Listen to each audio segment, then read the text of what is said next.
Praise the Lord.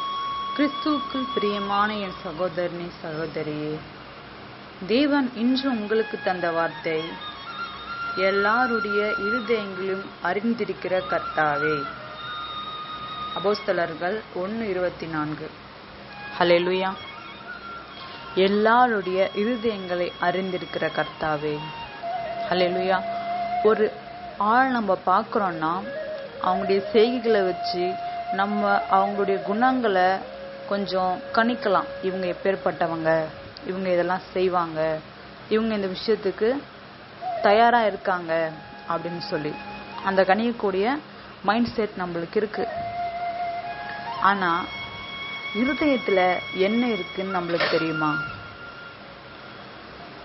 இருதயத்தை நம்மளால பார்க்க முடியுமா? அதன் யோசனைகளை நாம் அறிய முடியுமா? அதை தேவன் அறிவார். ஹல்லேலூயா.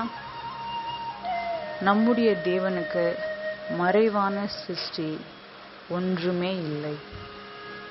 ஹல்லேலூயா. எனக்கு ஒரு சகோதரி தெரியும், என்னுடைய பழைய தோழின்னு சொல்லலாம். ஒரு நாள் தன்னுடைய வீட்டுக்கு என்ன அழைத்தாங்க. சரின்ட்டு நாங்கள்லாம் போனோம். போயிட்டு அங்கே ஈவினிங் வரைக்கும் இருக்க வேண்டிய சூழ்நிலை. ஸோ அந்த சகோதரி சொன்னாங்க, எங்கள் வீட்டுக்கு வந்து நீங்கள் சாப்பிடுங்க வாங்கன்னு சொல்லி. நாங்களும் காலையில் போனதால் எங்களுக்கு பசி வேறு இல்லை, இருந்தாலும் எங்களுக்கு வேண்டான்னு சொல்லி நாங்கள் சொன்னோம். இல்லை பரவாயில்ல, நீங்கள் பட்னியாக போகாதீங்க, நீங்கள் வந்து எங்கள் வீட்டுக்கு சாப்பிடுங்க அப்படின்னு சொன்னாங்க. சரின்ட்டு நாங்களும் போனோம். அங்கே அந்த ஃப்ரெண்டோட தாய் இருந்தாங்க. அவங்களும் அன்பா வர சொன்னாங்க. உட்காருங்க சாப்பிடுங்கன்னு ரொம்ப அன்பா அழைத்தாங்க. சரி, நாங்கள் பந்தி அமர்ந்தோம். அந்த தாய் எங்களுக்கு வைத்த உணவு குழந்தைங்க வைக்கிறத விட மிகவும் குறைவான உணவு தான் எங்களுக்கு வைத்தாங்க. உணவு வைக்கிறதுக்கு அந்த தாய்க்கு மனசு வரல, கையும் வரல. சும்மா வாய் மொழியால் வாங்க சாப்பிடுங்க, அவ்வளோதான். இந்த மாதிரி இன்சிடென்ட் யாரோட வாழ்க்கையில் நடந்திருக்கு?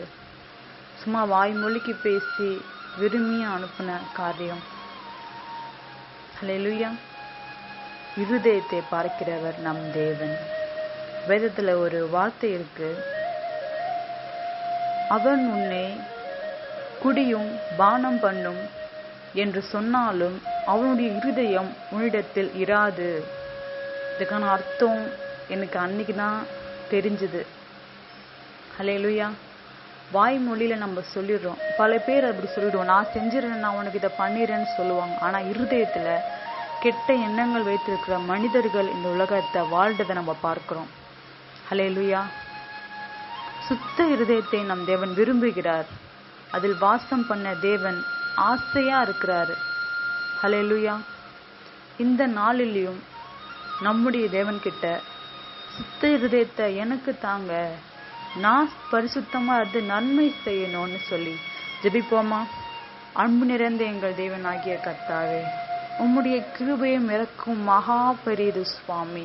ராஜா தகப்பனே, ஒரு நாளும் நன்மை செய்வதில் சோர்ந்து போகாதிருங்கள் என்று எங்களுக்கு சொன்ன தேவன் நீர். நாங்கள் நன்மை செய்ய சோர்ந்து போகாதபடி, எங்களை நம்பி வந்தவர்களுக்கு நாங்கள் ஒரு நாளும் துரோகம் செய்யாதபடி உம்முடைய பிள்ளைகளாய் பரிசுத்த இருதயத்தை இந்த நாளில் வேண்டி விரும்பி கேட்கிற உம்முடைய பிள்ளைகளுக்கு தேவன் அருளி செய்யும்படி கேட்கிறேன். கர்த்தருடைய கரத்தின் வல்லமை அவங்க இருதயத்தில் பாயட்டும். கெட்ட எண்ணங்கள், கெட்ட சுபாவங்கள், பிறவி குணங்கள் அவர்களை விட்டு நீங்கி நன்மை செய்யும் இருதயமுள்ளவர்களாய் மாறும்படி, கர்த்தருடைய நாமத்தை உயர்த்தும்படி, பரிசுத்த ஜீவியத்தில் வாழ உதவி செய்யுங்க. உம்முடைய கரத்திலே ஒவ்வொரு ஆத்துமாக்களையும் தாழ்த்தி ஒப்பு கொடுக்கிறேன். தேவன் கூட இருந்து நன்மை செய்ய உதவி செய்யுங்க. சோர்ந்து போகாமல் நன்மை செய்யுங்கள். தேவன் உங்களோடு இருப்பாராக. இயேசு கிறிஸ்துவின் நாமத்தில் ஆமென்.